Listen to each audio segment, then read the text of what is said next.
For decades, we've had certain ideas of what a video game story is. We think of epic cutscenes and dramatic dialogues, moments where you put the controller down and just watch. We've basically accepted that the story is a movie we get as a reward for completing missions. But what if the deepest moments in games are not in the cutscenes you watch, but in the buttons you press? What if the real narrative is not the movie you are shown, but in the gameplay itself? Today we're talking about how Elden Ring and Nier Automata tell these amazing stories not by taking control away from you, but integrating it into the gameplay itself. There's a name for this. It sounds a bit academic, but the concept itself is very beautiful. It's called Ludonarrative Harmony. It's a fancy term for when what you do in the game perfectly lines up with the story itself. It's a seamless fusion where every action reinforces the game's theme. When the harmony clicks, the story is not just something you're being told, it's something you can feel. Think about the rewind mechanic in Life is Strange. The story is about Max, a teen who can turn back time. The game doesn't show you that, it lets you be Max.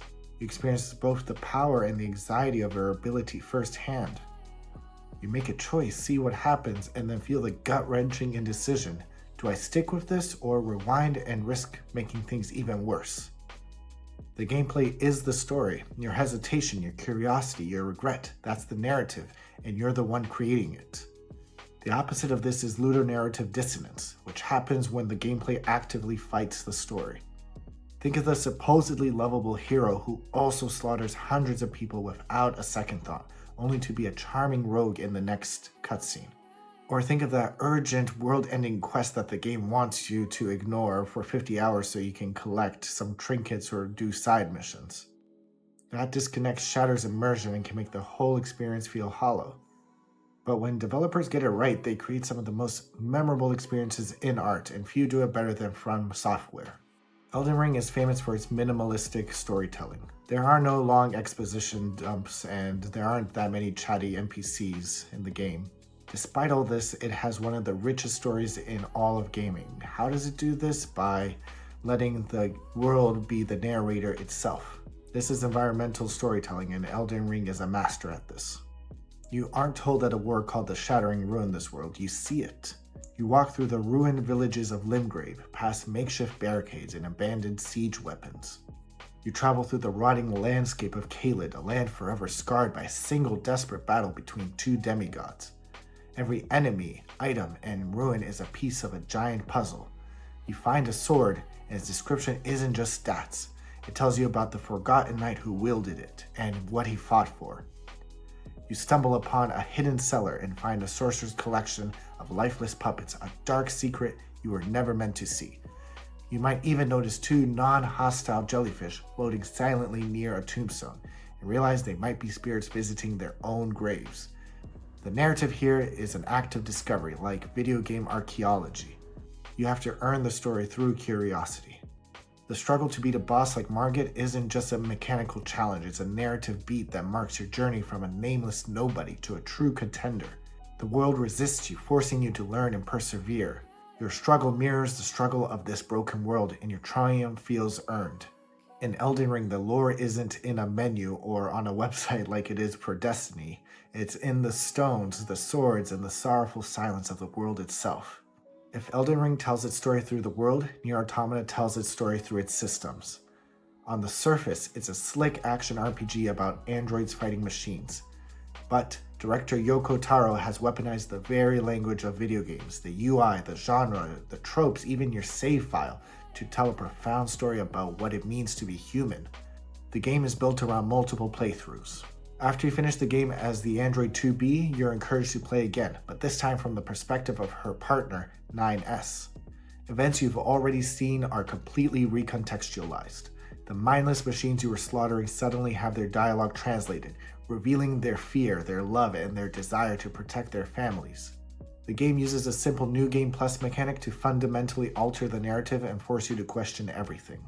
The systemic storytelling is everywhere. The UI itself is part of the story. You don't just equip skills, you install OS chips into your Android body. You can even choose to remove your own OS chip, which means instant death.